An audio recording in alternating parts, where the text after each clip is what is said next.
Iya, memang betul ya Bu ya. Kalau berbicara tentang Yesus itu Tuhan manusia itu memang ya karena saya lahir dari seorang keluarga Muslim, keluarga Islam, sehingga ketika saya bertanya sama ini berbeda gitu. Tapi sejatinya ya Bu ya, kalau kita runut lagi, kita tarik lagi dari seluruh agama tertua itu kan kita semua tidak bisa menyangkal bahwa agama pertama itu adalah Yahudi.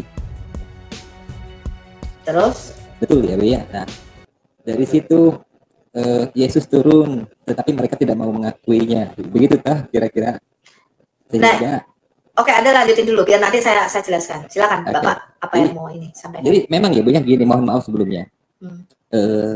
Saya juga perlu kadang-kadang ya, bukan kadang-kadang tapi sejatinya ingin tahu Bu, pada dasarnya kan Tuhan itu satu-satunya Tuhan. Saya yakin dan percaya satu-satunya Tuhan, sehingga tidak ada Tuhan lain.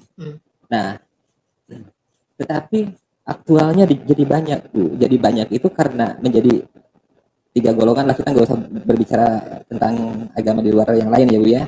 Katakanlah menjadi 3 golongan antara Yahudi, Kristen dan Islam sekarang. Nah, kalau saya pelajari ini ya, yang saya pelajari itu, jadi kalau konteks ketuhanan dengan Yahudi mungkin Islam sama Bu. Saya punya datanya mungkin sama. Nah, tetapi kadang-kadang karena semua mengaku benar, dari saudara Kristen mengaku bahwa Tuhan yang benar adalah Yesus, mungkin di Islam juga yang benar mengakui itu Allah Subhanahu wa taala. Nah, disinilah timbul motivasi saya untuk belajar lah, kurang lebih. Nah, saya pastikan kalau Tuhannya orang Yahudi itu memang beberapa saudara dari Kristen tidak mengakui bahwa Tuhannya orang Islam itu sama dengan Yahudi.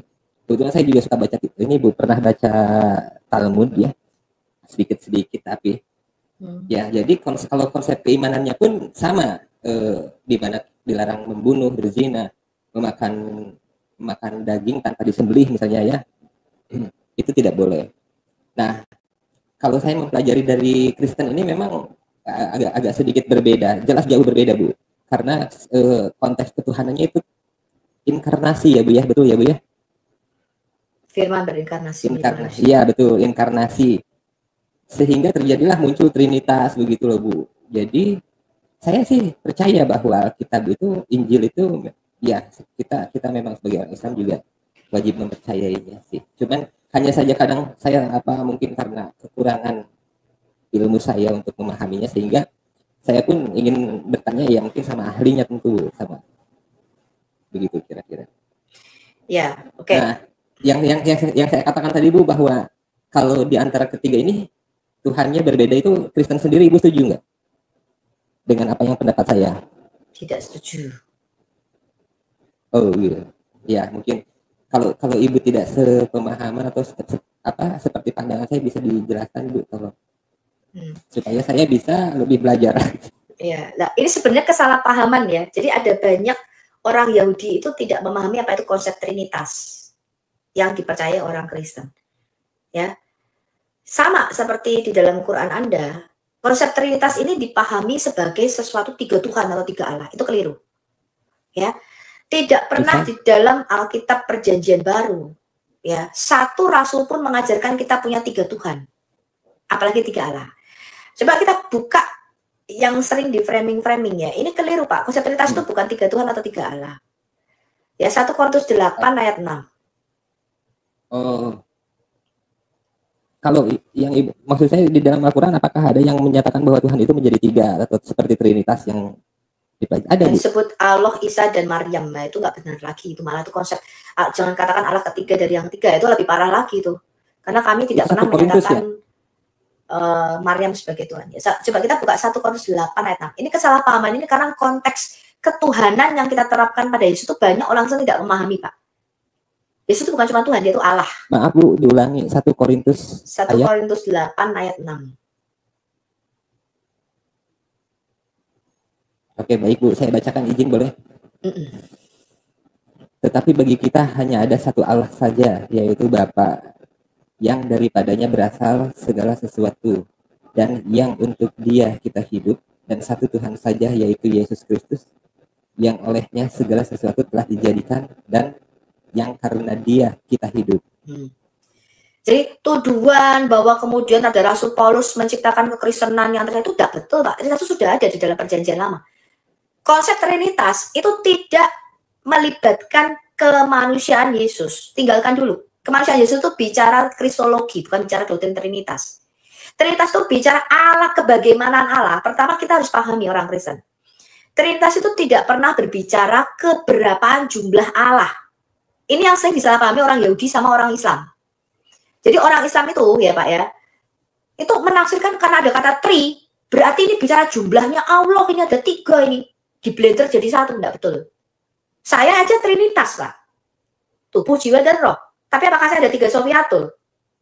Nah, yang perlu teman-teman muslim ketahui, apa itu Trinitas? Saya jelaskan secara singkat, dengan kata-kata yang singkat. Trinitas tidak pernah berbicara jumlah Allah. Bahkan kata Elohim di dalam Alkitab Perjanjian Lama itu menunjukkan minimal 3 atau lebih pribadi-pribadi di dalam diri Allah itu. Cuma yang diwahyukan kepada 3 hanya yang diwahyukan kepada kita hanya 3. Bapa, Anak, dan Roh Kudus. Lalu Anda baca lagi di dalam Yesaya 11 ayat 2. Wahyu 1 ayat 4, Wahyu 4 ayat 5, Wahyu 5 ayat 2. Di situ dikatakan ketujuh roh Allah. Allah itu rohnya 7. Lah, ini bukan berarti Allah itu dijumlah, Pak. Rohnya 7 tambah Bapa tambah Firman, enggak begitu. Trinitas itu enggak bicara begitu. Trinitas bukan bicara keberapaan jumlah Allah. Ini yang perlu teman-teman Kristen dan Muslim sadari. Trinitas itu bicara kebagaimanaan Allah yang Esa itu berinteraksi dengan kita. Doktrin Trinitas berkata begini Pak, Allah yang Esa di dalam dirinya itu terdapat firman-Nya yang kekal dan roh yang kekal yang sudah ada sejak kekal bersama-sama di dalam dirinya sendiri. Apa itu firman? Pikirannya Allah, hikmatnya Allah, logikanya Allah, kecerdasannya Allah, nalarnya Allah. Atau dengan kata lain, firman, logos, saya mendefinisikan sebagai perkataan yang internal dan eternal. Perkataan yang di dalam diri Allah dan sudah ada sejak kekal di dalam diri Allah itu sendiri. Perkataan itu ada di dalam dirinya Pak, belum diucapkan. Karena ketika perkataan itu keluar, itu menjadi satu hukum.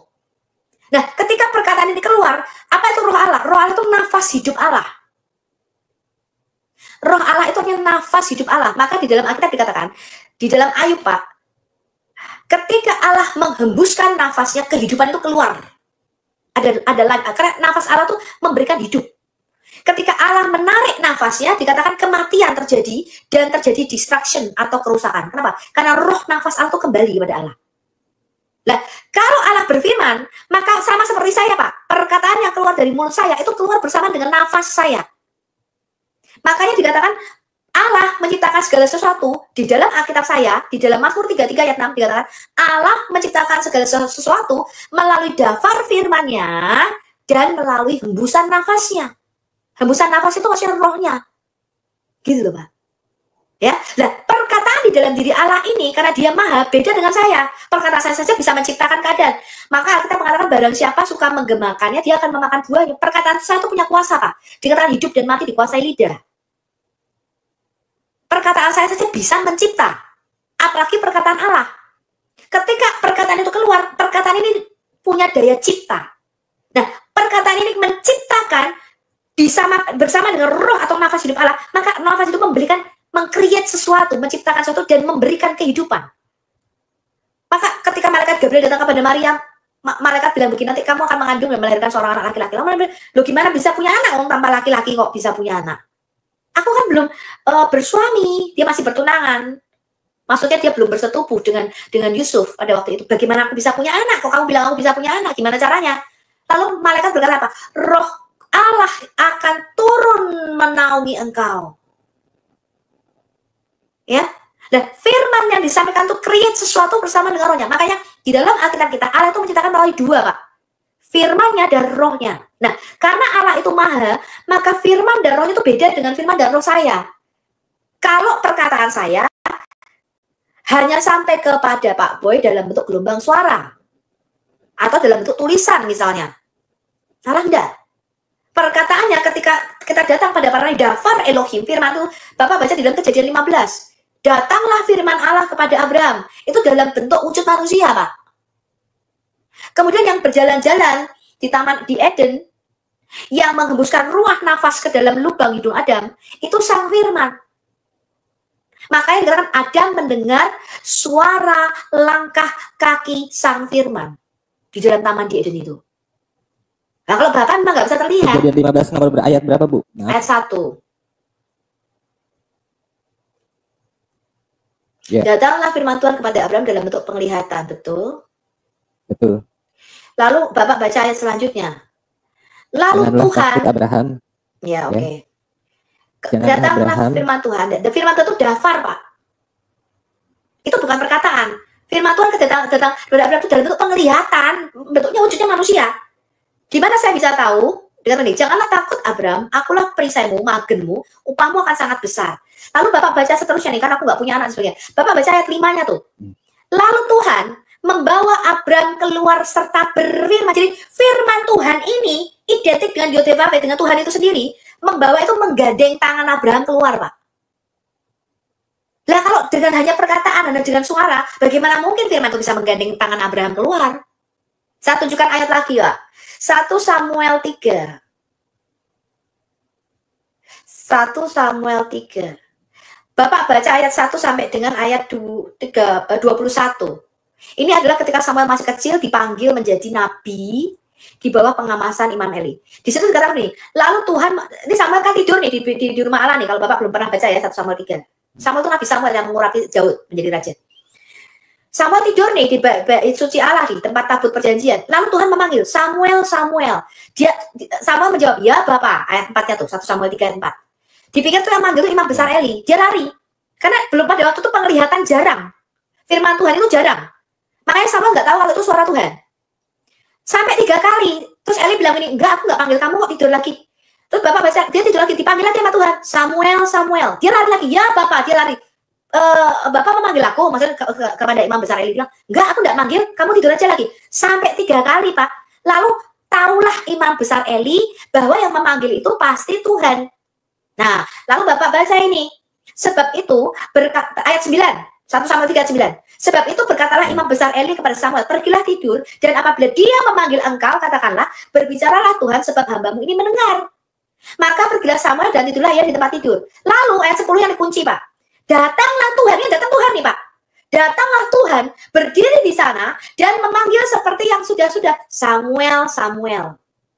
Lalu berbicara. Lalu Anda baca ayat 21-nya Pak. Dan Tuhan selanjutnya menampakkan diri di Silo, sebab ia menyatakan diri di Silo kepada Samuel dengan perantaraan dafarnya. Jadi Sang Firman ini identik dengan Tuhan itu sendiri, tapi bisa dibedakan dari Tuhan. Ketika firman Tuhan datang kepada Samuel, itu wujudnya manusia Pak, ini loh, berdiri. Bapak baca nih. Lalu berdirilah Tuhan di samping Samuel. Nih, di mana ya ayat berapa ya? Nih, ayat 10. Firman Tuhan yang datang. Jadi Tuhan itu ketika berinteraksi dengan manusia Pak, itu Sang Firman yang datang kepada para nabi, bukan Bapak. Nah, kalau Bapak kita mati. Kalau Bapak menyatakan kuasanya, waduh, buyar Pak dunia ini. Ya, ayat 21 dikatakan, Tuhan itu ketika dia bicara sama Samuel, itu melalui perantaran firman atau dafarnya. Dan dia datang kepada Samuel, bentuknya bukan suara Pak. Ini loh, ayat 10. Lalu datanglah Tuhan berdiri. Nah kalau perkataan bisa berdiri enggak Pak? Bisa menggandeng tangan Abraham keluar enggak? Enggak bisa toh. Sekarang kita lihat Yeremia 1 Pak. Bagaimana caranya Tuhan berinteraksi dengan ciptaannya. Yeremia pasal yang pertama. Ayat yang keempat. Kembali, datanglah firman Tuhan kepadaku, kepada Nabi Yeremia. Yang datang sang dafar Elohim atau Memra Yahweh namanya dalam bahasa Aramaik. Bla bla bla bla bla bla. Lalu Bapak baca nih. Ayat 7-nya. Sang firman ini berfirman. Lalu firman Tuhan yang datang kepada Nabi Yeremia, ini adalah Tuhan itu sendiri karena dikatakan ayat 7-nya. Yeremia 1 ayat 7. Tetapi Tuhan berfirman kepadaku bla bla bla bla bla bla. Bapak baca ayat 9, Yeremia 1 ayat 9. Sang firman yang datang kepada Nabi Yeremia yang diidentifikasikan sebagai Tuhan itu sendiri mengulurkan tangannya. Lah kalau perkataan bagaimana punya tangan, bagaimana punya bisa menggandeng Abraham, bagaimana Sang Firman ini punya kaki Pak, bisa berdiri di sampingnya Samuel. Sama tuh wujudnya manusia, enggak mungkin gurita atau ubur-ubur itu. Contoh, lalu kita baca Zakaria 4. Bisa tunjukkan nih bahwa Trinitas itu bukan jumlah Allah Pak, tapi kebagimanan Allah. Bagaimana Allah berinteraksi dengan kita. Kita lihat Zakaria 4 pasal yang 8 dan 9. Kembali Pak Dafar firman datang kepada Nabi Zakaria. Lihat ini. Sang firman Dafar yang datang kepada Nabi Zakaria ini berkata begini, tangan Zerubabel, ayat 9-nya ya, Zakaria 4 ayat 8 dan 9. Ayat 9-nya, sang firman yang datang, itu bentuknya manusia, kita lihat ya. Tangan Zerubabel telah meletakkan dasar rumah ini dan tangannya juga akan menyelesaikannya. Maka kamu akan mengetahui firman Tuhan ini berkata begini nih, Tuhan semesta alam mengutus aku kepadamu. Dari sang firman yang datang, itu wujudnya manusia dan sang firman ini bisa dibedakan dari yang mengutusnya. Heran gak nih? Padahal tadi kita baca firman Tuhan yang datang kepada Abraham, firman Tuhan yang datang kepada Samuel, firman Tuhan yang datang kepada Nabi Yeremia, itu ya Tuhan itu sendiri. Jadi firman Tuhan itu ya Tuhan itu sendiri, tapi di Zakaria 4, sang firman ini berkata, aku diutus oleh Tuhan semesta alam. Bukan hanya ini, saya tunjukkan sama Anda, Yesaya 48 ayat 16, kita buka. Bagaimana caranya Allah berinteraksi dengan ciptaan ini? Bukan hanya ini ya, banyak. Kejadian 22 nanti juga banyak, Pak. Yesaya 48. Ini saya tunjukkan ayat-ayat yang Anda supaya tidak bingung. Di dalam Yesaya 48 ayat 16 dikatakan begini, Pak.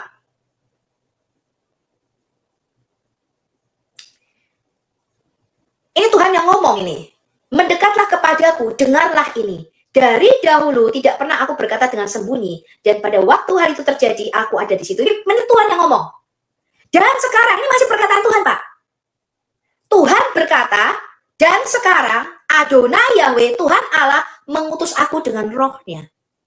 Jadi Tuhan diutus oleh Tuhan. Bapak tidak percaya? Kita buka Kejadian 18. Hah? Jadi di dalam perjanjian lama sang firman ini disebut Yodevave itu sendiri. Kadang-kadang disebut juga malak Yodevave atau utusan daripada Tuhan. Kan disebut juga Dafar atau firman Tuhan. Nah, Kejadian 18 ayat 1 kita buka.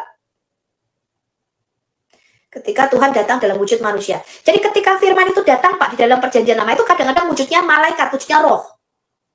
Di dalam perjanjian lama disebutnya datanglah malak Yodevave. Seperti Kejadian 22 Keluaran 3 ketika malaikat datang kepada Musa. Malaikat yang diutus ini, malak ini atau utusan Yodevave, itu ya Tuhan itu sendiri, Pak. Nanti kita lihat ya di Keluaran 3. Kita lihat dulu bagaimana Allah menampakkan diri kepada Abraham.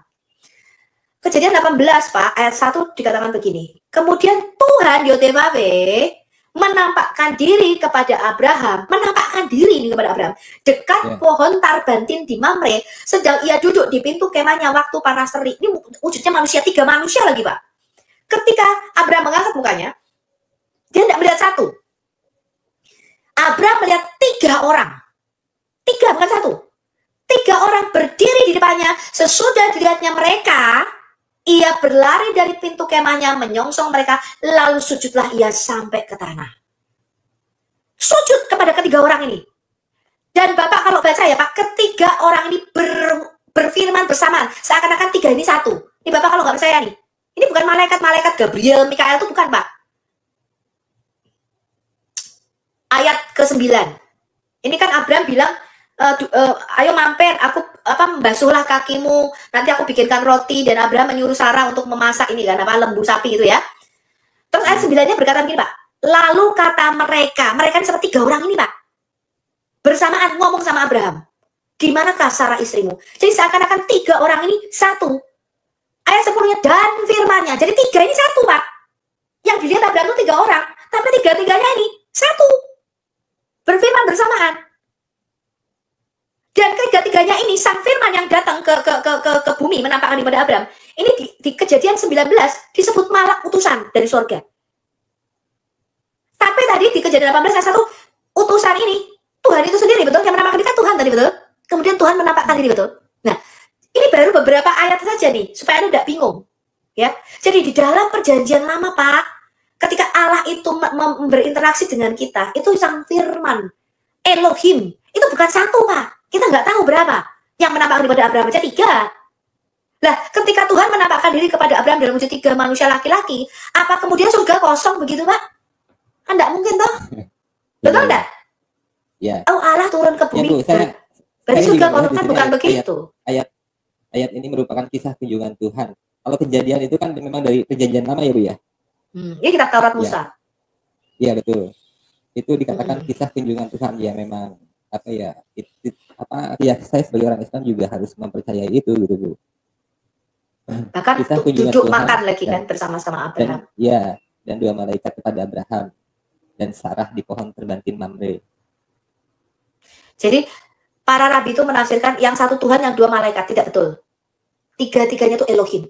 Ya, makanya kalau Bapak baca di Amos 4 ayat 51, Elohim lah yang Allah lah yang menghancurkan Sodom dan Gomora. Elohim itu aja, kata Elohim itu aja sendiri minimal 3 Allah atau lebih, Pak.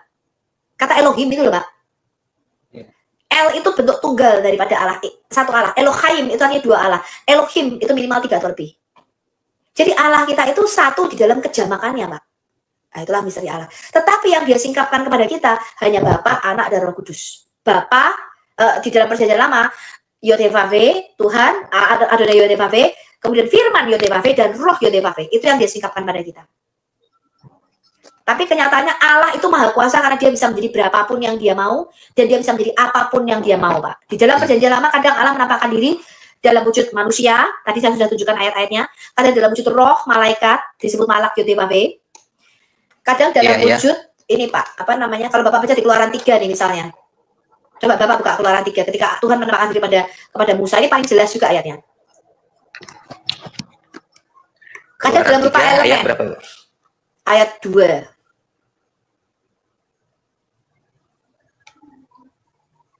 Lalu malaikat Tuhan, artinya utusan Tuhan, menampakkan diri kepada Musa di dalam nyala api yang keluar dari semak duri. Lalu Musa melihat dan tampaklah semak duri itu menyala tetapi tidak dimakan api. Ini kan dikatakan malaikat, betul Pak? Malaikat utusan, betul? Iya. Tapi ayat-ayat selanjutnya Bapak baca, ketika dilihat Tuhan, jadi malak Tuhan ini ya Tuhan itu sendiri, Pak. Bahkan malak Tuhan atau malaikat Tuhan, ini di ayat 6-nya berfirman begini. Lagi, malaikat Tuhan itu yang diutus menemui Musa ini berkata nih, Pak, akulah Allah Allahmu, Allah ayahmu, Allah Abraham, Allah Ishak, dan Allah Yakub. Jadi firman Tuhan yang didawar Elohim yang diucapkan itu identik dengan Tuhan itu sendiri, tapi bisa dibedakan. Karena di dalam Yesaya 48:16 tadi, Tuhan yang berfirman kepada Nabi Yesaya itu berkata, aku itu diutus oleh Tuhan Allah loh, dan rohnya. Dan di dalam Perjanjian Lama, firman ini diutus oleh Allah dan roh Allah.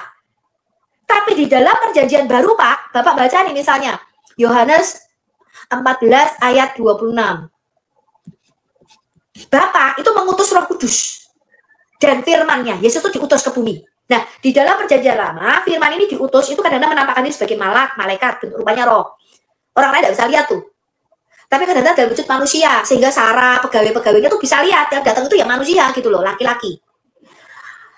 Kadang menampakkan diri dalam rupa elemen, nyala api di dalam Kejadian 15. Kadang menampakkan diri dalam rupa semak yang menyala, yang tidak terbakar, tumbuhan.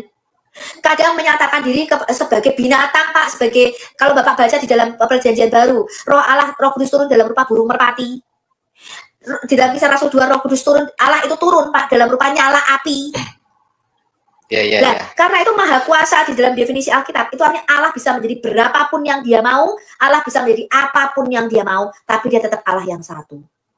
Oke. Gitu. Ya, paham sih Bu. Ya, jadi jawaban dari 1 Timotius 6:16 itu ternyata ya mungkin saya paham lah. Merujuk kepada Allah yang roh, yang nggak kelihatan. Ya.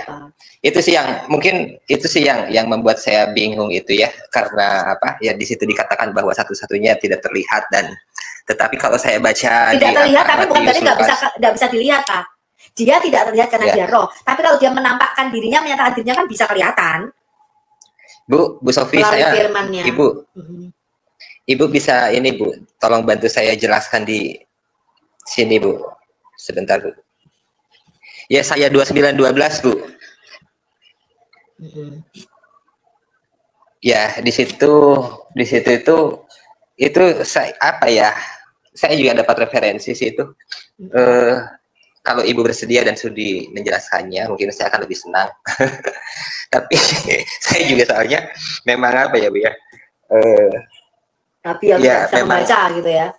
Inilah kitab. Itu maksudnya ya Bu ya. Saya ya, kita baca dari atas ya Pak. Kita dari atas. Dikatakan gini, celakalah Ariel. Ariel itu nama lain daripada Yerusalem. Jadi ini Nabi Yesaya itu bernubuat tentang kota Yerusalem. Aku akan menyesakkan Ariel. Ariel itu artinya singanya Allah gitu ya.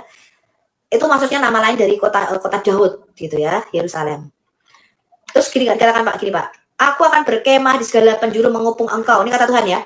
Dan akan membuat tempat-tempat pengintai untuk menghina engkau. Artinya Yerusalem itu akan dikepung, akan dihancurkan karena penyembahan berhala bangsa Israel Yerusalem suku Yehuda pada waktu itu Pak ya. Terus begini Pak, ini jadi nubuatan tentang kota Yerusalem ya, Ariel. Maka engkau akan merendahkan diri dan engkau bersuara dari dalam tanah, perkataanmu kedengaran samar-samar dari dalam debu. Suaramu akan berbunyi seperti suara arwah dari dalam tanah, dan perkataanmu akan kedengaran seperti bisikan dari dalam debu. Kenapa Ariel Pak? Karena suku Yehuda itu yang berkuasa di Yerusalem itu adalah garis keturunan raja. Dan disebut singa dari suku Yehuda. Jadi lambang atau emblem daripada suku Yehuda itu singa. Maka disebut Ariel gitu ya, singanya Allah gitu ya. Iya, iya. Terus dikatakan begini ayat 5-nya, akan tetapi segala pasukan lawanmu akan hilang lenyap seperti abu halus. Dan semua orang yang gagah sombong akan menjadi seperti sekam yang melintas terbang. Sebab dengan tiba-tiba dalam sekejap mata, engkau akan melihat kedatangan Tuhan semesta alam dalam guntur, gempa, dan suara hebat, dalam puting beliung dan badai, dan dalam nyala api yang memakan habis. Maka segala pasukan bangsa-bangsa yang berperang melawan Ariel, dan semua orang yang memerangi dia, dan kubu pertahannya akan menyesakkan dia, dan akan seperti mimpi dan penglihatan malam-malam. Seumpama seorang yang lapar bermimpi ia sedang makan, pada waktu terjaga perutnya masih kosong, dan seumpama seorang yang haus bermimpi ia sedang minum, pada waktu terjaga sesungguhnya ia masih lelah, kerongkongannya masih dahaga. Demikianlah halnya dengan segala pasukan bangsa-bangsa yang berperang melawan Gunung Sion. Nah, ayat 9-nya kita mulai baca ini, bangsa yang buta. Dikatakan begini, tercengang-cenganglah penuh keheranan, biarlah matamu tertutup, buta semata-mata. Jadilah mabuk tetapi bukan karena anggur, jadilah pusing tapi bukan karena arak. Sebab Tuhan telah membuat kamu tidur nyenyak. Matamu, nih lihat nih, ini nubuatan tentang para nabi.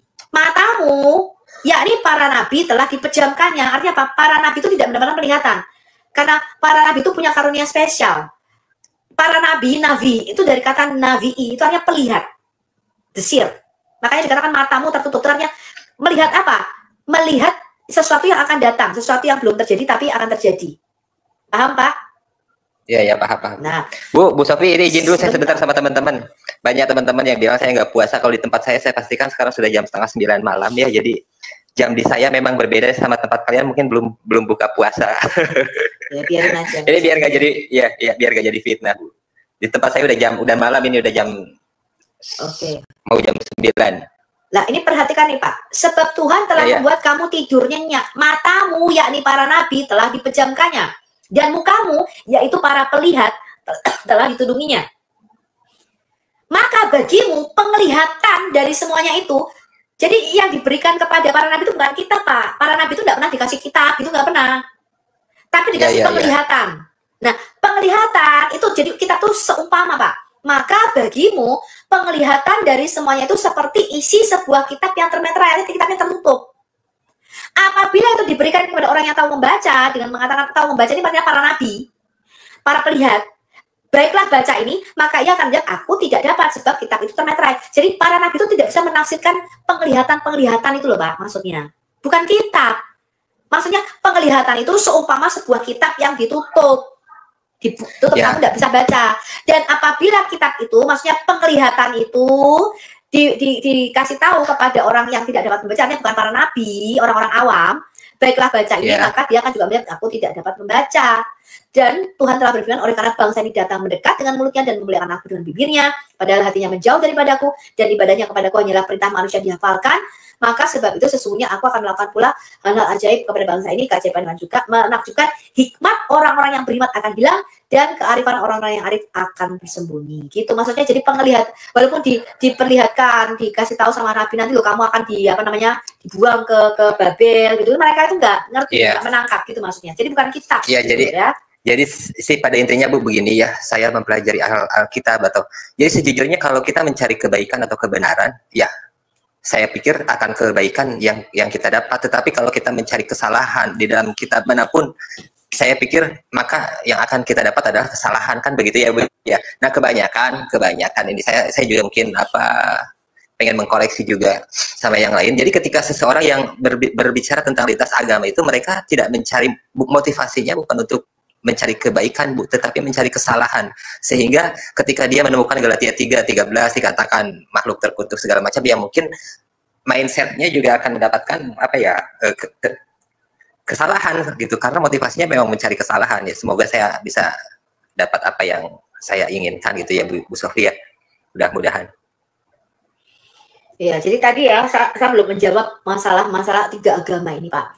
Sebenarnya kesalahpahaman lagi, karena Alkitab itu ketika saya membaca Alkitab, Tuhan itu tidak pernah ceritain agama di dalam Alkitab saya. Ya, saya tahu itu.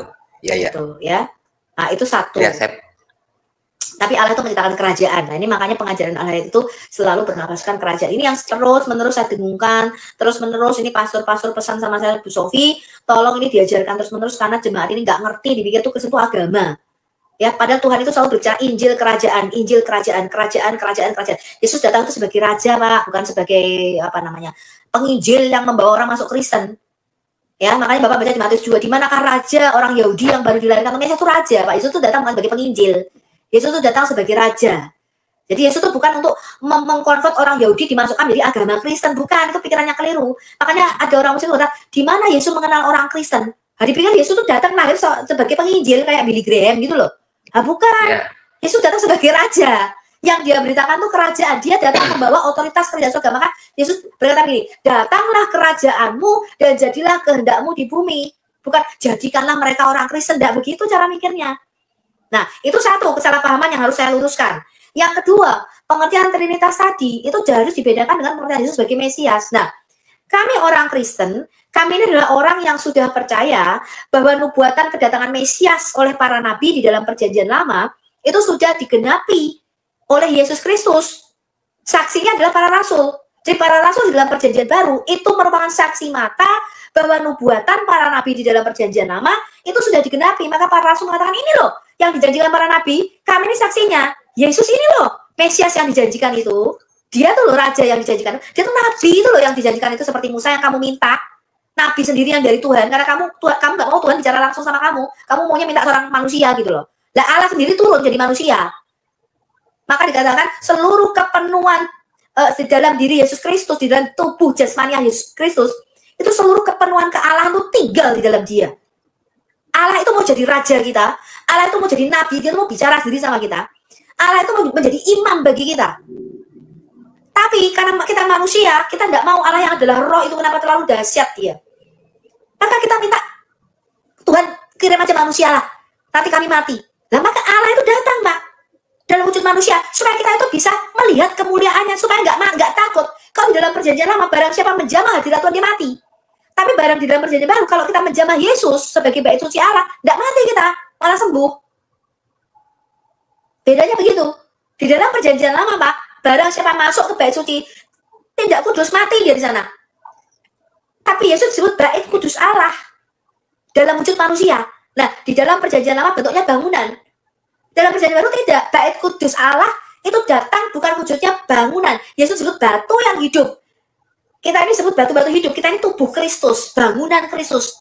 Dia datang dalam wujud manusia, Pak, dalam perjanjian baru.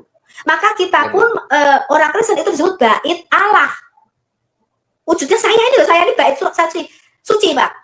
Makanya orang Kristen kalau doa enggak lagi kiblatnya kemana ya, bangunannya orang kita sendiri, bangunannya kok.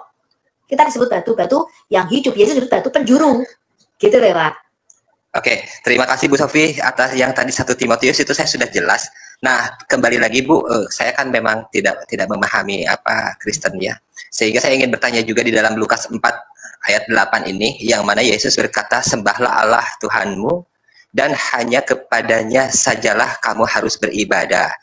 Nah, di sini pun jadi konteks apa ya, mindset saya jadi agak pudar lagi juga Bu. Maksudnya coba tolong Bu Sofi jelaskan di dalam Lukas 4 ayat 8 ini, di mana Yesus berkata, sembahlah Allah Tuhanmu dan hanya kepada sajanya lah kamu harus beribadah.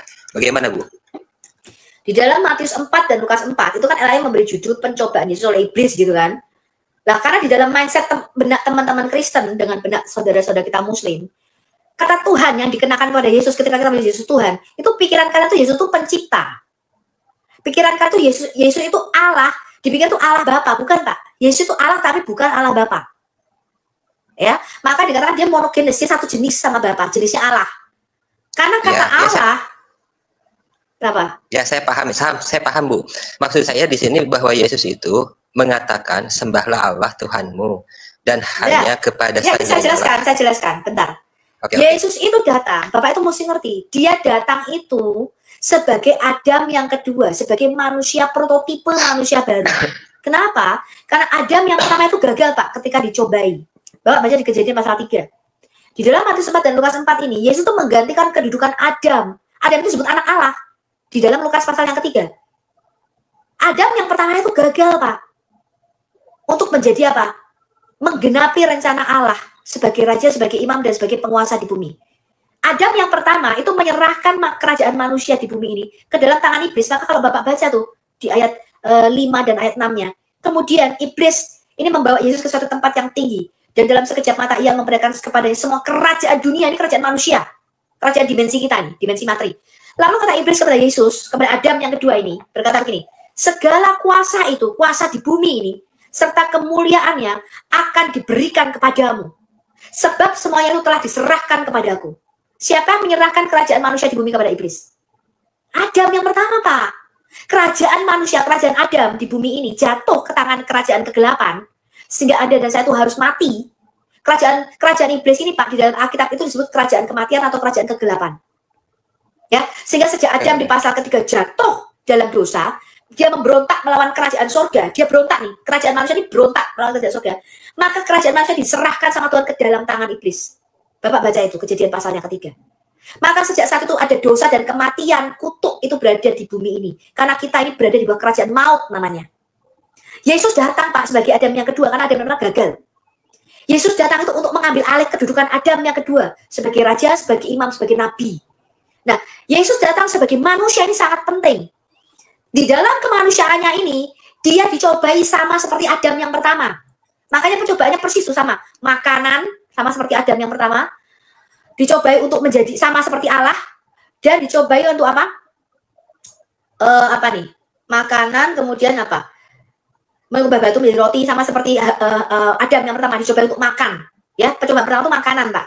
Kemudian yang kedua dijatuhkan dari hubungan baik suci. Artinya apa? Sama seperti Adam yang pertama dicobai oleh hasatan, ya, oleh penentang itu dikatakan kamu nggak akan mati kok kalau kamu makan dari buah ini, ya. Maka dicobai Yesus, kamu kalau jatuh menjatuhkan diri, kamu nggak akan mati kok. Kamu akan mati. Nanti Tuhan akan nyuruh malaikatnya meratang tanganmu, katanya gitu. Ya, kemudian percobaan yang ketiga sama seperti Adam yang pertama. Kamu akan menjadi seperti Allah, matamu akan terbuka. Sama nih, Pak. Kalau kamu sujud menyembah kepada aku, kamu akan berikan seperti Allah, punya kuasa di bumi ini. Nah, maka Yesus ini di sini menggantikan kedudukan Adam, Pak. Itulah sebabnya Anda tuh kadang-kadang gitu loh. Kenapa punya Tuhannya orang Kristen tuh kok pakai kolor, katanya gitu, kok dipenteng di atas kayu salib, ditelanjangi katanya. Karena Yesus di atas kayu salib itu mati sebagai Adam, Pak, sebagai manusia yang kedua. Dia menggantikan kedudukan Adam yang pertama. Bapak baca di Kejadian pasal 3. Ketika Adam yang pertama jatuh dalam dosa, maka yang pertama kali dia lakukan apa? Dia kehilangan kemuliaan Allah dan dia telanjang, betul? Adam yang pertama itu. Betul. Nah, maka Yesus pun itu menggantikan kedudukan manusia, Pak, menggantikan kedudukan Adam. Dia telanjang, itu bukan tanpa sebab. Karena dosa itu mempermalukan kita. Harusnya Anda dan saya itu, maka dikatakan, tuh loh, kamu lihat itu sebenarnya kamu itu di atas kayu salib itu.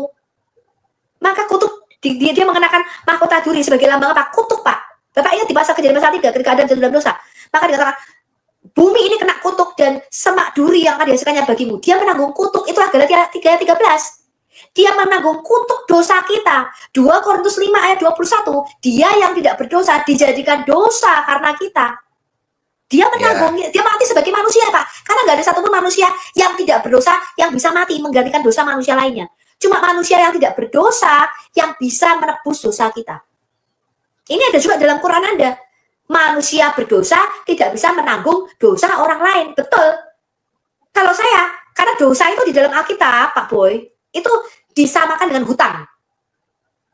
Anda berdosa, Pak Boy, Anda punya hutang. Saya berdosa, saya punya hutang. Hutangnya mungkin beda-beda kita. Mungkin saya hutangnya lebih banyak, 1 miliar. Pak Boy hutangnya lebih sedikit, 500 juta. Kira-kira kalau dikatakan semua manusia ini berdosa, berarti semua manusia punya hutang sama Tuhan, betul? Di Mazmur 51 dikatakan kita hutang nyawa, hutang darah sama Tuhan. Hutang darah ini tidak bisa dibayar dengan emas, perak, dengan duit, dengan dolar, nggak bisa, Pak. Hutang darah ini harus dibayar dengan darah. Itu prinsip di dalam Alkitab kita. Nah, dibayarnya harus dengan darah yang tidak bersalah. Maka di dalam perjanjian lama dibayar dengan darah domba. Tiap kali itu setahun sekali. Orang Israel itu bawa domba, Pak, untuk dijadikan korban penebus dosa. Karena harus dibayar dengan darah. Nah, sayangnya, Pak, karena darah Anda dan saya ini sudah tercemar dosa, nggak ada satupun yang bisa bayar dosanya, Pak. Hanya darah orang yang tidak berdosa yang bisa bayar dosa Anda. Maka Yesus itu berkata begini, Pak. Di malam Paskah ini ya, malam terakhir perjamuan, Yesus bilang begini, Pak. Inilah darahku yang ditumpahkan bagimu dan bagi. Dia satu-satunya manusia yang darah dan tubuhnya kudus. Nah, kalau darah Anda dan saya di PM-nya aja nggak laku. Maka Yesus berkata, darahku ini dicurahkan bagimu dan bagi banyak orang demi pengampunan dosa. Satu-satunya manusia darahnya bisa digunakan untuk pengampunan dosa cuma Yesus. Karena Alkitab mengatakan hanya darah orang yang tidak berdosa yang bisa menebus dosa kita. Saya tanya sama Pak Boy, kalau kita semua punya utang, saya punya utang 1 miliar, Pak Boy punya utang 500 juta. Bisakah saya membayar hutangnya Pak Boy? Ya, saya paham Bu Sophie. Cuman maksud saya pertanyaan saya di sini jadi agak bias, Bu. Agak bias, mohon maaf sekali sebelumnya. Ini kan yang saya temuin itu ada dalam Lukas 4 ayat 8, kemudian kemudian saya terangkan juga yang lainnya. Pak, Yesus mengutip ayat Alkitab di dalam perjanjian lama, jangan engkau mencobai Tuhan Allahmu di dalam Mazmur. Betul. Kemudian di dalam Yohanes 4 ayat 24 juga Yesus lagi-lagi berkata, Allah itu roh dan barang siapa menyembah dia harus menyembahnya dalam roh dan kebenaran. Kemudian dalam Yohanes 4 21 sampai 23 dikatakan, Yesus berkata saatnya akan tiba bahwa kamu akan menyembah Bapa bukan di gunung ini dan bukan juga di Yerusalem. Nah, maksud saya itu begini, mohon maaf sekali ya sebelumnya kan. Lagi-lagi saya harus ini. Jadi kalau yang saya lihat di luar nih, kan saya juga tidak tahu ya Bu apa ya di dalam Kristen itu. Yang saya lihat itu kan bahwa Tuhannya dari orang Kristen itu kan Yesus ya Bu ya, Yesus Kristus. Nah, penyembahnya sementara ini yang ketika saya membaca Alkitab itu menemukan ayat-ayat ini tadi, salah satunya ya dalam Lukas 4:8, Yohanes 4:24, kemudian Yohanes 4:21 sampai 23. Jadi aktualnya yang saya tahu itu Bu, kalau teman-teman ini kan mempercayainya bahwa Yesus itu adalah Tuhan. Begitu Bu. Jadi mindset saya ini ketika membaca ini kok berbeda dengan aktualnya, kira-kira begitu Bu. Nah, tolong bisa diperjelas lagi. Ya, jadi kuasa ketuhanan Yesus, siapa yang menjadikan Yesus Tuhan? Itu Allah Bapa, Pak. Ya, makanya setelah Yesus mati, bangkit di dalam Matius 28 ayat 18, setelah Sang Firman itu punya kodrat manusia, baru setelah dia menjadi Adam, menjadi manusia yang kedua, Yesus itu diberikan kuasa ketuhanan. Ya, ketuhanannya itu diteguhkan oleh Bapa di dalam Matius 28 ayat 18. Yesus berkata apa? Kepadaku telah diberikan segala kuasa di surga dan di bumi. Yesus itu menggantikan kedudukan Adam duduk di sebelah kanan Allah tadi loh Pak, di dalam Mazmur 110 ayat 1. Paham? Kemanusiaannya itu menggantikan kemanusiaan Adam. Nah, sekarang Bu, siapa yang harus sembah? Karena orang bingung-bingung. Mesias itu harus disembah. Yesus itu disembah sebagai Mesias. Coba kita baca Mazmur 2. Saya jelaskan satu-satu. Mazmur 2. Mesias itu disembah, Pak. Bukan tidak disembah. Saya tunjukkan 3 ayat saja nih. Mazmur pasal yang kedua. Itu nubuatan mengenai Raja Hamusia. Nubuatan mengenai Raja Mesias. Dengan tipologi Daud. Ini disebut juga nubuatan ganda, Pak, di dalam Alkitab kita, atau double prophecy. Mazmur 2 ini, Pak, itu nubuatan tentang Raja Daud. Ini disebut juga the coronation of King David, pemahkotaan Raja Daud atau pengangkatan Raja Daud sebagai seorang Raja Mesias, Raja yang diurapi. Sekaligus nubuatan tentang Sang Mesias yang akan datang itu, yang dinubuatkan menjadi Raja seperti Daud. Paham sampai sini, Pak? Ini nubuatan ganda. Sudah berlaku dan akan berlaku, gitu ya. Nah, Bapak baca di situ tuh. Saya bacakan nih.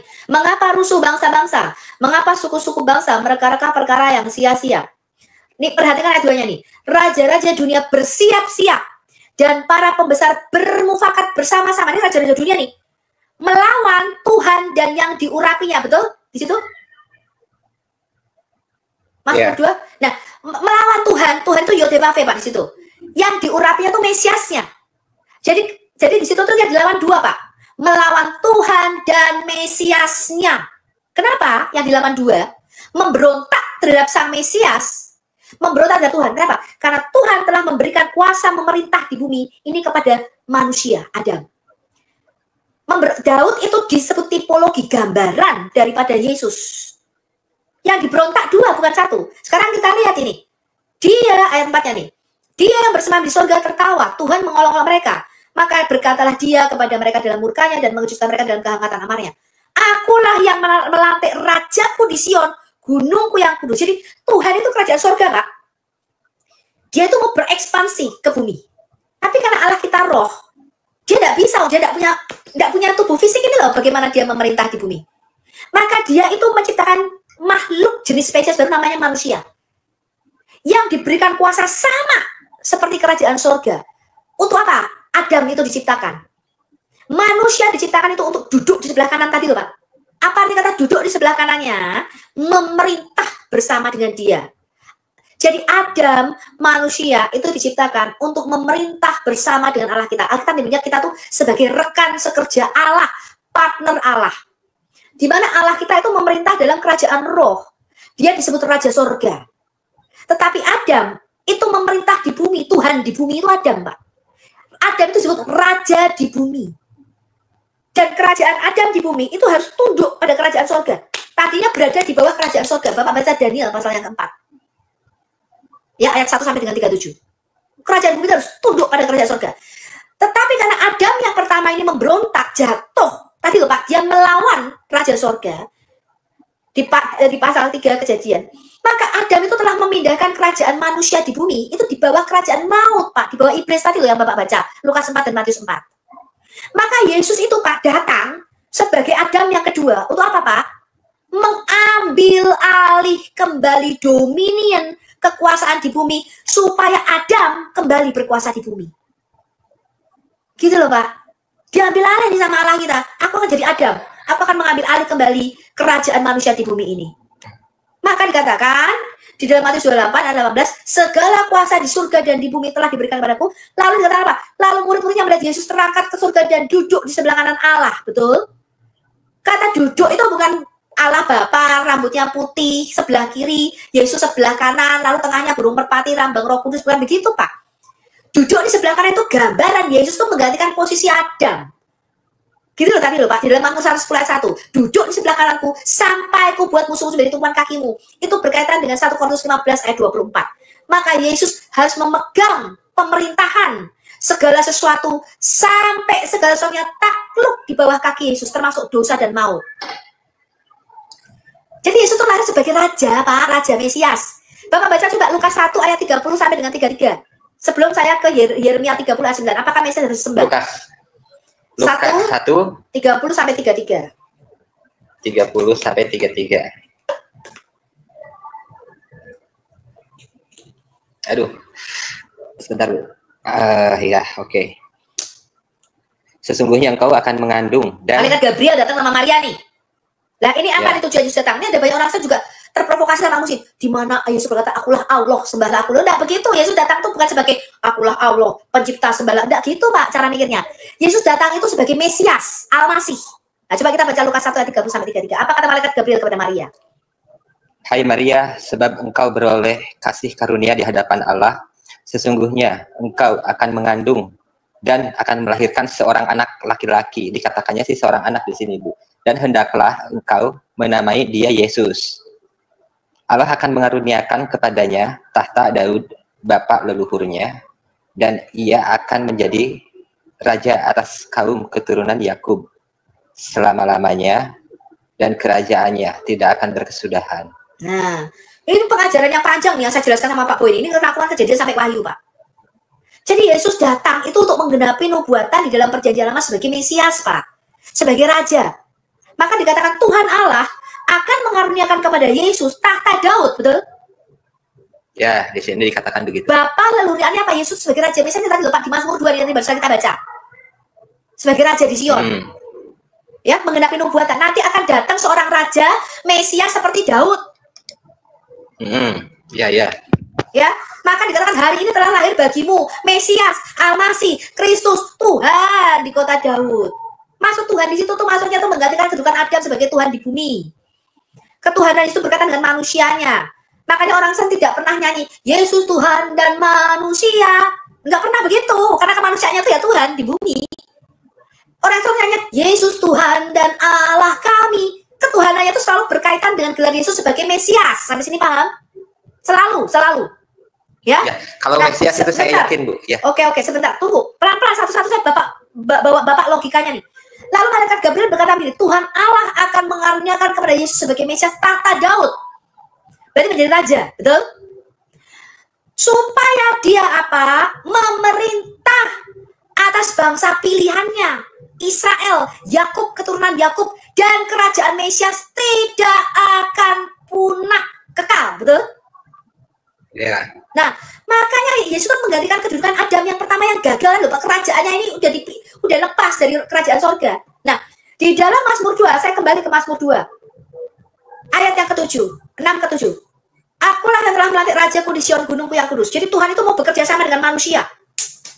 Di bumi ini selalu ada raja yang sulung, tipologi Raja Daud. Aku mau menceritakan tentang ketetapan Tuhan, ayat 7. Ia berkata kepadaku, anakku, engkau telah kuperanakan pada hari ini. Makanya kalau Bapak baca, ketika Yesus mau disalib, dihadapkan pada mahkamah agama, imam besar, Hanas dan Kayafas itu bertanya sama Yesus, apakah engkau Mesias? Anak dari Allah yang maha tinggi itu. Anak dari yang terpuji itu. Ya dari sini Pak, Mazmur 2. Ketika Yesus mengatakan, aku nih loh Raja Mesias. Aku bakal jadi raja di atas segala raja. Yesus mengatakan, mereka berkata, apakah engkau Mesias itu yang bakal menjadi seperti Daud, menjadi raja kami atas Israel? Yesus berkata, akulah dia. Gitu loh Pak, ngerti ya? Ini loh nubuatan ini loh. Yeah. Mintalah kepadaku, maka bangsa-bangsa akan kuberikan kepadamu menjadi milik pusakamu, dan ujung bumi menjadi kepunyaanmu. Engkau akan meremukkan mereka dengan gada besi, memecahkan mereka seperti tembikar tukang periuk. Ini digenapi Yesus kalau Bapak baca dalam Wahyu 19 ayat 11 sampai 16. Dikatakan ketika dia datang nanti kedua kali dia datang sebagai raja di atas segala puncak daripada segala raja dia. Karena dia Hamosiah. Tidak ada lagi raja yang lebih tinggi daripada Yesus. Tidak lagi ada imam besar seperti Yesus. Dan tidak ada lagi nabi selain Yesus. Karena dia adalah firman Allah itu sendiri. Maka kalau Bapak baca dalam Wahyu 19 ayat 11 sampai 16 dikatakan Yesus akan datang sebagai di pahanya tertulis namanya yaitu firman Tuhan. Raja di atas segala raja, Tuhan di atas segala Tuhan. Dan dia akan menggembalakan segala bangsa dengan gada besi dan memecahkan mereka seperti tembikar tukang periuk. Betul? Ini loh, ini nubuatan ganda nih, berlaku untuk Daud dan untuk Mesias. Nah, Bapak baca ayat 11-nya, Mazmur 2 ayat 11. Beribadahlah kepada Tuhan, bukan cuma Tuhan nih. Beribadah kepada Tuhan dan ciumlah, ini sedikit keliru terjemahannya, bukan ciumlah kakinya. Nasgulbar di dalam bahasa Ibrani aslinya di dalam Mazmur 2 ayat 11 ini bukan ciumlah kaki, ciumlah anaknya. Maksudnya sama Mesias tadi. Jadi kita harus beribadah pada dua Pak. Tuhan raja yang tidak kelihatan dan Mesiasnya sebagai raja di bumi. Buka Yeremia 30 ayat 9. Yeremia 30 ayat 9.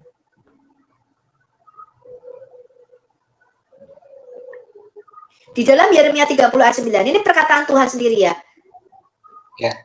Ayat 8-nya berkata gini, maka pada hari itu, demikianlah firman Tuhan semesta alam, aku akan mematahkan kuk dari tengkuk mereka, dan memutuskan tali-tali pengikat mereka, dan mereka tidak akan mengabdi lagi kepada orang asing. Ini gambaran bangsa Israel itu kalau menyembah berhala diperbudak sama bangsa asing, gambaran kita Pak, diperbudak oleh iblis itu loh Pak. Maka Yesus itu tipologi daripada nabi seperti Musa. Kalau Musa itu Mesias, nabi Hamosiah, yang membebaskan bangsa Israel dari perbudakan Mesir. Kalau Yesus, Mesias yang membebaskan kita dari perbudakan dosa dari kerajaan maut. Begitu loh Pak.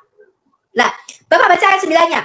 Tetapi kata Tuhan, kita ini, mereka akan mengabdi yang menghambakan diri. Bukan satu Pak, dua. Kepada Yod-Heh-Wah-Weh, Tuhan, kata Tuhan itu Yod-Heh-Wah-Weh, Allah mereka, Allah kita. Dan, bukan hanya kepada Allah yang di surga. Dan kepada Daud, raja mereka, yang akan kubangkitkan bagi mereka. Nah, Bapak perlu tahu, ketika Nabi Yeremia di dalam Yeremia 30 ayat 9 ini menulis nubuatannya, antara Nabi Yeremia dengan Daud itu terpaut waktu kira-kira 500 tahun. Nabi Yeremia adalah nabi ketika bangsa Israel mau dibuang ke Babel, bangsa Israel yang selatan, kerajaan Yehuda maksudnya. Mau dibuang ke Babilonia, yang kerajaan utara Israel kan sudah dibuang dulu ke Asyur, ke Assyria. Ya. Yang selatan ini kerajaan Yehuda itu dibuang kira-kira tahun 580-an sekian. Nabi Yeremia ini terpaut sama Daud itu udah lama mati Pak, udah 500 tahun mati, baru Nabi Yeremia ini lahir gitu loh. Ya, nah ketika Yeremia mengatakan dan mereka akan mengabdi kepada Tuhan Allah mereka dan kepada Daud, itu maksudnya Mesias, Pak. Raja Mesias tadi loh dibuatkan di dalam Mazmur 2. Yang akan kubangkitkan bagi mereka, ini 2, Pak, bukan 1, 2. Kita lihat lagi, Daniel pasal 7 ayat 9 sampai 14. Daniel pasal 7 ini terakhir. Bukan terakhir, nanti satu lagi saya kasih, ada kitab Wahyu. Siapa yang harus kita sembah? Daniel pasal 7. Ada banyak orang nggak ngerti, Pak. Dipikir disembah tuh sembah Allah. Nggak bisa. Menyembah Allah harus dengan bersama Mesiasnya, harus disembah dua-duanya. Daniel pasal 7 ayat 9 sampai 14. Kalau Bapak baca nih ya, Daniel pasal 7. Ini korelasinya sama dengan malaikat Gabriel bicara sama Maria tadi. Daniel tuh melihat 4 binatang keluar dari dalam laut. Ya, ada singa bersayap, macan tutul, ada beruang. Itu lambang kerajaan-kerajaan manusia di bumi ini. Kuasanya bangkit, ya. Yang sulung. Lalu Bapak baca tuh ayat 7-nya nih.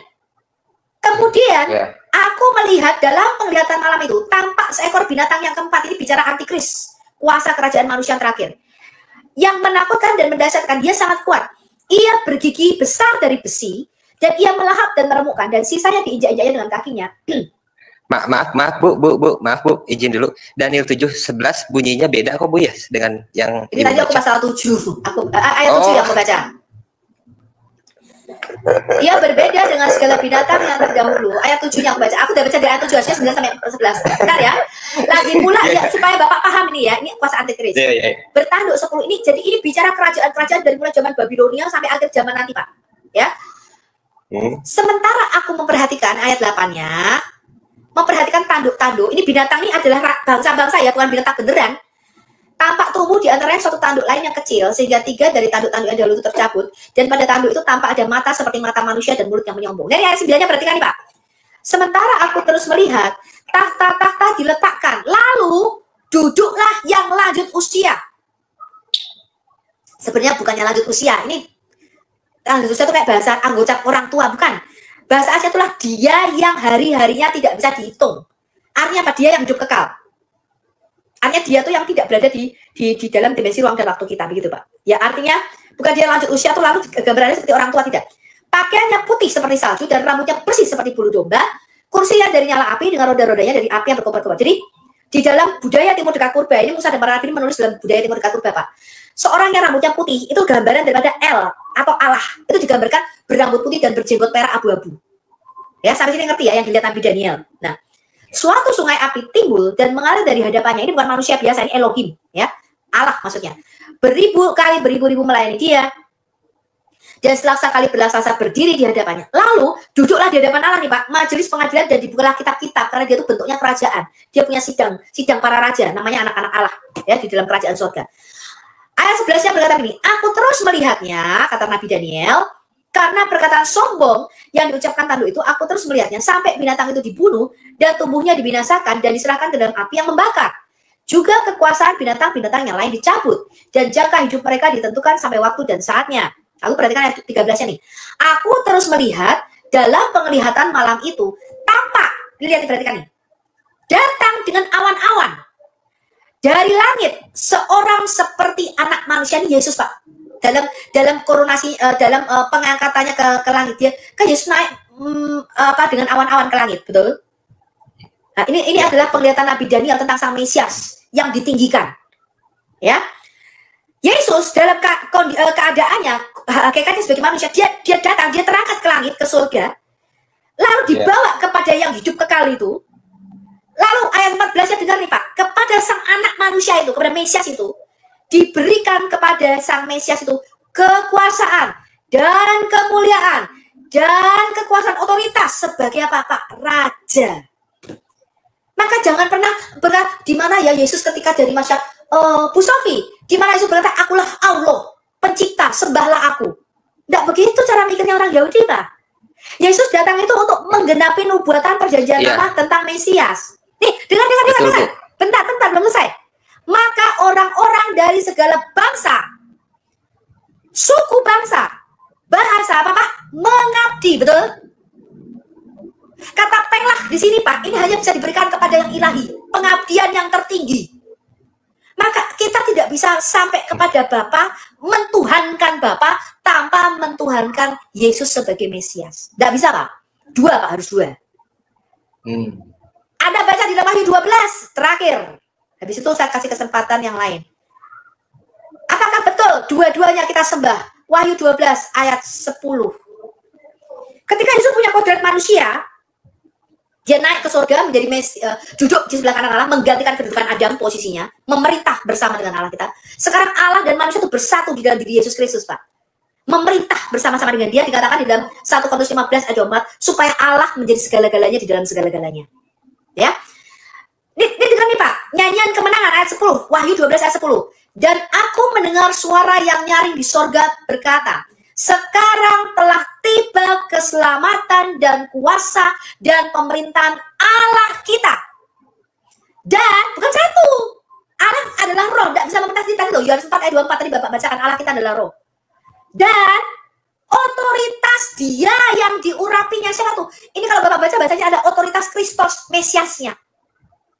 Jadi Mesias itu memerintah, diberikan kuasa ketuhanan di bumi atas kehendak daripada Bapa di surga, supaya Bapa dan Mesias ini memerintah bersama-sama.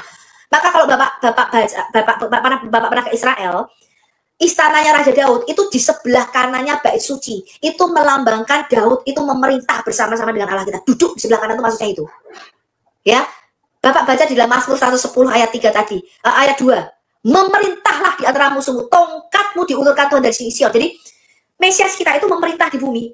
Allah itu kalau mau memerintah di bumi, Pak, kerajaan surga itu mau turun memerintah di bumi, itu tidak bisa langsung karena dia itu roh. Dia perlu tubuh nih loh, Pak, wadah. Wadahnya siapa? Mesiasnya. Maka dikatakan memerintahlah, Tuhan memerintah di bumi melalui Mesias. Memberontak kepada Tuhan yang zohir, Mesias, Tuhan yang kelihatan, Anda memberontak terhadap surga. Kenapa? Otoritas Mesias itu diberi kuasa sama. Saya kasih tahu Anda, Pak. Hamengkubuwono keberapa nih saya nggak tahu ya, ke-9 apa ke-10 di Jogja. Itu kan di bawah kuasa Presiden RI toh, betul Pak? Otoritasnya dia. Gambaran ini analoginya. Kalau Anda itu di Yogyakarta Pak, kemudian Anda itu memberontak melawan Sultan Gubernur Jogja, Anda memberontak melawan pemerintah Indonesia enggak? Iyalah Pak. Ya iya. Oh kalau iya. Jadi pemerintahan itu dua Pak. Ya, pemerintahan Allah kita dan Mesiasnya. Ini Wahyu 12 ayat 10. Disembah nggak dua-duanya? Disembah Wahyu 5. Bapak baca di Wahyu 5. Nah, ini. Mundur sedikit ke Wahyu 5. Terakhir. Ayat 9. Saya mulai bacakan ayat 9. Dan mereka, ini para makhluk roh di surga, menyanyikan nyanyian baru katanya. Engkau layak, engkau ini anak domba Allah. Gambaran Yesus yang disembelih. Engkau layak menerima gulungan kitab itu dan membuka meterai-meterainya karena engkau telah disembelih. Dan dengan darahmu, engkau, maksudnya Yesus sebagai Mesias telah membeli kita bagi Allah dari tiap-tiap suku, bahasa, dan kaum, dan bangsa. Dan Mesias itu telah membuat kita menjadi suatu kerajaan. Jadi, Anda dan saya itu nanti bukan diciptakan untuk masuk surga, Pak. Tapi untuk menghuni bumi yang baru. Dikembalikan lagi posisi Anda dan saya sebagai Tuhan di bumi ini. Dan engkau, Mesias, telah membuat kita, nanti Anda dan saya, Pak, menjadi kerajaan, menjadi raja-raja, karena Adam yang pertama itu seorang raja, menjadi imam-imam bagi Allah kita, dan kita akan memerintah sebagai Tuhan, sebagai raja, sebagai penguasa, bukan di surga, Pak. Manusia tidak pernah diciptakan untuk menghuni surga, tapi di bumi. Lalu Anda baca tuh, ayat 12-nya. Maka katanya dengan suara nyaring, anak domba yang disembelih itu layak untuk menerima kuasa, dan kekayaan, dan hikmat, dan kekuatan, dan hormat, dan kemuliaan, dan puji-pujian. Ini Mesias Pak, ditinggikan Pak, menerima hormat dari kita. Dan aku mendengar semua makhluk yang di sorga, dalam dimensi roh, yang ada di bumi, dimensi fisik kita, dan yang ada di bawah bumi, maksudnya kerajaan maut, dan yang ada di laut, dan yang semua yang ada di dalamnya berkata, bagi dia yang duduk di atas tahta, dan bagi anak domba. Satu tapi dua, dua tapi satu. Yang duduk di tahta, itu tahtanya cuma satu, Pak. Bapak baca di dalam Wahyu 3 ayat 21. Yesus kata, aku duduk di atas tahta Bapakku dan memerintah bersama-sama dengan dia. Kita baca ya, Wahyu 3 ayat 21. Barang siapa menang, kata Yesus, ia akan kududukkan bersama-sama dengan aku di atas tahtaku tadi loh, Pak. Tujuan Anda dan saya diciptakan Allah itu adalah untuk bersama-sama memerintah di bumi ini. Duduk di sebelah kanannya. Posisi ini jatuh, Pak, ketika Adam jatuh dan dosa. kita kehilangan dominion kuasa atas bumi ini, maka ada sakit, penyakit, kemiskinan, kutuk, kematian, dosa, kejahatan itu masuk dalam dunia ini. Karena Anda dan saya itu kehilangan kuasa memerintah bumi ini. Yesus datang sebagai Mesias, dia memulihkan kedudukan Adam ke posisi semula sebagai raja, sebagai imam, dan sebagai Tuhan di bumi ini. Lalu Yesus berkata begini nih Pak, sebagaimana aku pun telah menang dalam keadaan sebagai manusia, dia menang sebagai Adam yang kedua, dan duduk bersama-sama dengan Bapakku di atas tahtanya. Itu maksudnya Pak. Itu ini maksudnya menang itu bagaimana ya Bu? Yang definisi menang di sini itu seperti apa Bu? Menang artinya tidak menyangkal Yesus sebagai Tuhan dan Juru Selamat, dilahirkan kembali menjadi ciptaan baru. Maka tujuan Yesus datang ke bumi ini Pak, itu bukan untuk membawa manusia masuk surga, bukan. Tapi untuk menciptakan kembali, untuk mengembalikan kembali langit bumi, dan Anda dan saya ini diciptakan ulang menjadi manusia baru. Untuk apa Pak? Untuk dibawa kepada rencananya sejak semula. Maka di dalam Alkitab kita Pak, kita itu bukan masuk surga, tapi penghuni bumi yang baru nanti. Maka kalau Bapak baca dikatakan langit dan bumi yang baru di dalam Wahyu 21, betul? Wahyu 21 nanti loh Pak. Anda dan saya itu bukan langsung menghuni surga, lalu ada sungai-sungai Kamer, ada sungai madu, susu ditemani dengan 72 bidadari, tidak begitu. Surga itu bukan tempat begitu-begituan. Tuhan Yesus datang itu untuk mengembalikan lagi Adam kepada rencana besarnya sejak semula. Karena kata dosa di dalam Alkitab kita Tuhan yang meleset dari sasaran, dari target. Artinya meleset dari tujuan Allah ketika menciptakan Adam. Maka Tuhan Yesus datang itu untuk itu Pak, dikembalikan lagi, dipulihkan lagi, di-inline-kan lagi, dikembalikan lagi kepada rencana besarnya sejak semula ketika menciptakan Adam. Ada dan satu ketika diciptakan tuh Tuhan tidak ciptakan untuk nanti ya aku ciptain manusia supaya kamu berbuat dosa, supaya kamu kena sakit penyakit, diuji di bumi ini dengan sakit penyakit, tidak begitu Pak. Lalu kamu akan mati, itu nasibmu nak, tidak begitu Pak. Bapak baca kan di kitab Taurat Musa, di kitab Kejadian, ketika menciptakan langit dan bumi ini tidak ada kutuk, tidak ada dosa, dia melihat segala sesuatunya baik, betul? Lalu ketika Tuhan menciptakan manusia, dia nggak menciptakan Anda dasar untuk mati, enggak. Dia menciptakan saya itu untuk punya relasi. Ada. Bu Sophie. Gimana? Bu Sophie, jadi memang saya banyak mendapatkan poin di sini ya tentang sosok siapa itu Yesus. Nah, gini Bu, ya beliau adalah selain Tuhan juga dikatakan sebagai Mesias, betul? Selain Allah dia juga Tuhan. Selain Allah dia juga Tuhan, dia juga Sang Mesias, dia juga seorang manusia. Ya, tetapi ini Bu, nah tetapi dikatakan di Galatia 3:13 itu dikatakan juga dia itu makhluk terkutuk. Jadi memang semua di sini merangkap ya Bu, jadi satu ya Bu, artinya begitu atau bagaimana? Makhluk terkutuk. Coba kita buka Galatia 3. Makanya kalau baca itu yang semuanya jangan ambil potong-potong. Ini saya bacakan ya. Pak Pendeta Cito yang pernah bilang saya Bu. Kita lihat ini. Kita lihat Galatia 3. Bacanya jangan cuma ayat 13, bacanya dari ayat 9. Coba ya. Jadi mereka yang hidup dari iman, mereka yang diberkati bersama-sama dengan Abraham yang beriman itu. Karena Abraham itu dibenarkan sebelum dia disunat, supaya dia bisa menjadi bapak orang yang bersunat dan bapak orang yang nggak bersunat. Itu maksudnya Rasul Paulus. Lalu baca nih Pak. Karena semua orang yang hidup dari pekerjaan hukum Taurat berada di bawah kutuk. Sebab Musa berkata begini, barang siapa melakukan hukum Taurat, dia akan hidup karenanya. Terkutuklah orang yang tidak setia melakukan segala sesuatu yang tertulis dalam hukum Taurat. Nah, kita semua ini kan berada di bawah kutuk, betul? Bisa nggak Anda berkata, aku sempurna, bisa melakukan semua perintah Tuhan? Ya, enggak mungkin, Pak. Cuman satu-satunya Bu, orang kudus itu ada di Jawa Timur. Ini loh Bapak harus baca nih. Dan bahwa tidak ada orang yang dibenarkan Allah karena melakukan hukum Taurat adalah jelas. Karena apa? Orang benar akan hidup oleh iman. Ya, tetapi dasar hukum Taurat bukanlah iman, melainkan siapa yang melakukannya akan hidup karenanya. Kristus, Mesias, menjadi manusia, menjadi Adam, menggantikan posisi manusia. Dan yang kedua, menebus kita dari kutuk hukum Taurat dengan jalan menjadi kutuk karena kita. Jadi di atas kayu salib, Allah itu ketika Yesus disalibkan, dia itu melihat ini loh, semua kutuk, semua manusia dosa itu ditimpakan pada Yesus. Maka Yesus berkata, Eloi, Eloi, lama sabachthani, Allahku, Allahku, mengapa engkau meninggalkan aku? Di dalam kemanusiaan Yesus itulah ditimpakan segala dosa manusia, dia menjadi kutuk. Tadi loh dia pakai mahkota duri, Pak. Ya? Ya, dia menjadi kutuk karena kita kan? Nah, tapi coba Bapak buka sekarang 2 Korintus 5 ayat 21. Sebentar Bu, 2 Korintus 5 Ayat 21, apa artinya Yesus menggantikan kita menjadi kutuk? 2 Korintus 5 ayat 1. 21. Oh, 21. Mulai ayat 15 dulu deh. Ayat 15-nya apa, Pak? Ayat 2 Korintus 5, 15 ya. Dan Kristus telah mati untuk semua orang supaya mereka yang hidup tak lagi hidup untuk dirinya sendiri, tetapi untuk Dia yang telah mati dan telah dibangkitkan untuk mereka. Nah, dengar nih. Yesus tuh mati dengan posisi kita semua. Lalu Bapak baca ini, ayat 17-nya. Yesus datang itu untuk menciptakan manusia baru. Coba. Ayat 17-nya. Ya. 2 Korintus 5 ayat 17-nya.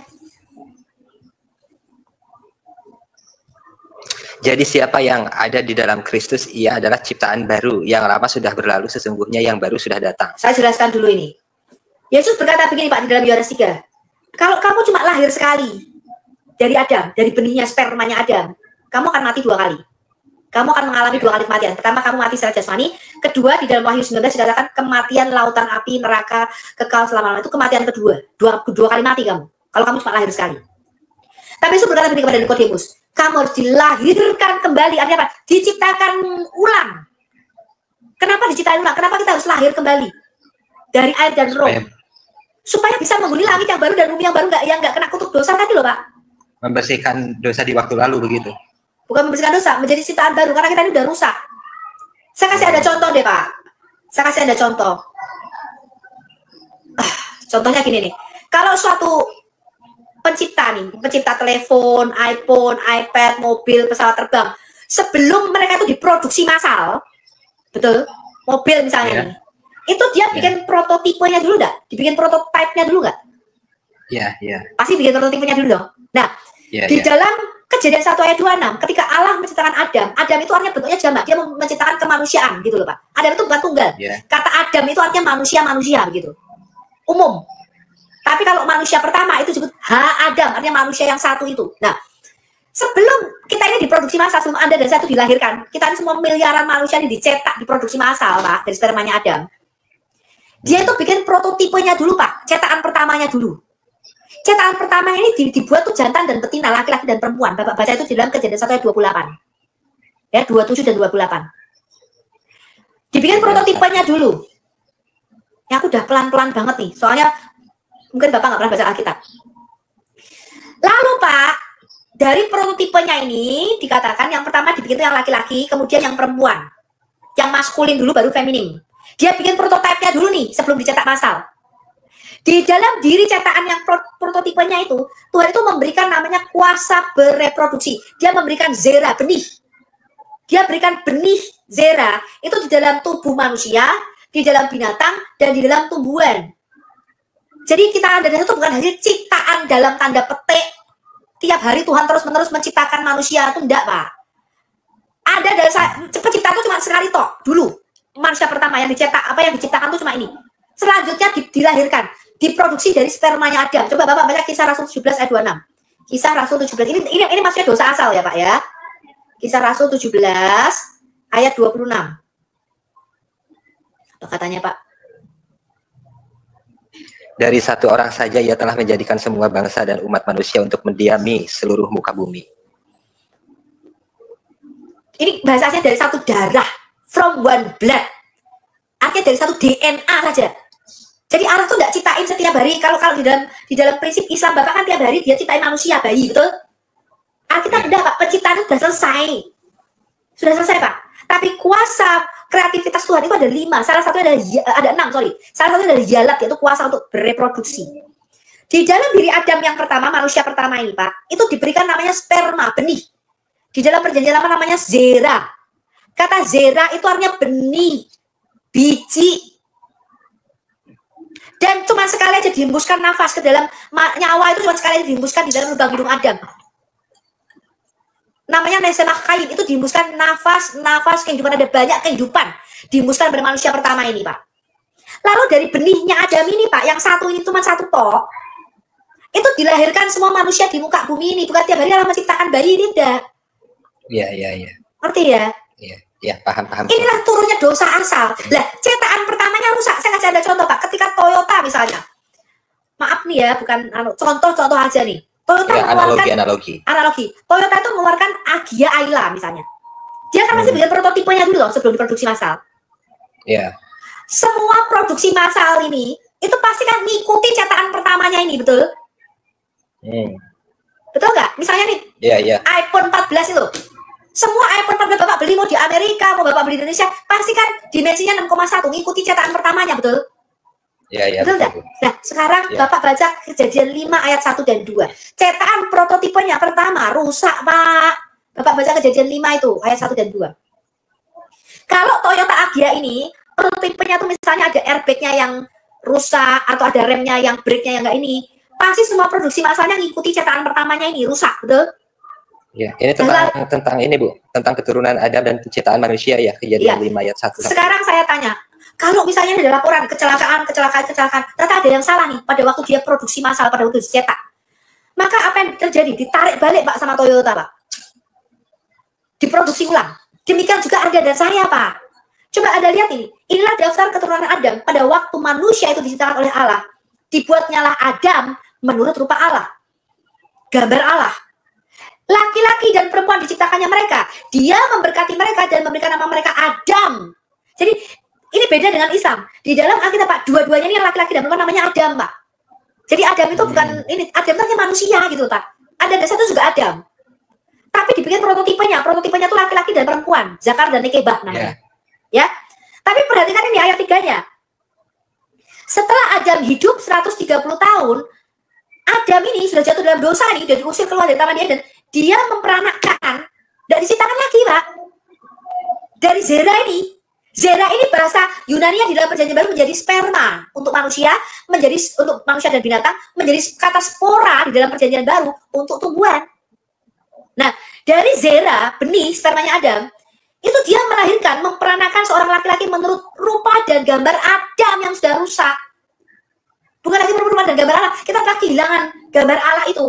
Lalu memberi nama Set kepadanya. Ini setelah Kain membunuh Habel. Ini Pak asal dosa, ada satu cetakan udah tadi Pak, kayak prototipenya rusak Pak. Ada error. Ada error. Pada prototipe pertamanya ini sudah error, manusia pertamanya ini error. Anda dan saya itu nggak ciptain tiap hari. Anda dan satu hasil ini loh Pak, apa namanya, produksi massal spermanya Adam. Nah, Yesus berkata begini Pak, karena semua manusia ini dari hasil spermanya Adam. Kalau kamu cuma dilahirkan sekali toh dari mamamu, kamu nggak bisa masuk kerajaan surga. Dunia langit yang baru dan bumi yang baru nggak bisa. Karena di langit yang baru dan bumi yang baru ini nggak boleh ada dosa, nggak boleh ada kutuk. Dikembalikan lagi kepada rencana penciptaannya sejak semula. Nah, lalu Yesus berkata begini kepada Nikodemus, lalu gimana caranya dong aku masuk kerajaan surga itu? Kamu harus lahir kembali. Nikodemus bilang begini, loh, aku sudah tua jenggotan begini, masa aku masuk lagi ke dalam rahim ibuku? Enggak begitu kata Tuhan Yesus. Kamu harus dilahirkan dari air dan roh. Ada Pak, tadi loh Pak, di dalam 2 Korintus 5 ayat 17 tadi, menjadi ciptaan yang baru. Maka kita tuh dibaptis, itu artinya apa? Baptis itu artinya mati dari manusia lama, kemudian lahir, karena dari air Pak, sama seperti bayi itu loh, dari air ketuban ibu, dilahirkan kembali dari air dan roh. Tanda kita itu diciptakan ulang. Yang pertama kali dia ciptakan ulang adalah roh kita. Roh ada dan saya begitu dibaptis, terima Yesus sebagai Tuhan dan Juru Selamat, roh ada dan saya itu langsung lahir kembali. Jiwa kita Pak, pikiran kita yang sudah rusak ini, itu terus-menerus dibaharui. Karakter Anda, emosi, sifat-sifat kita yang buruk, itu tidak bisa langsung. Tapi belajar dengan firman. Firman mengatakan, jadilah kamu lemah lembut. Tuh aku dulu orangnya suka berantem kasar. Ya, jadilah ya seperti itu karakter itu berubahnya pelan-pelan selama kita hidup. Itu jiwa.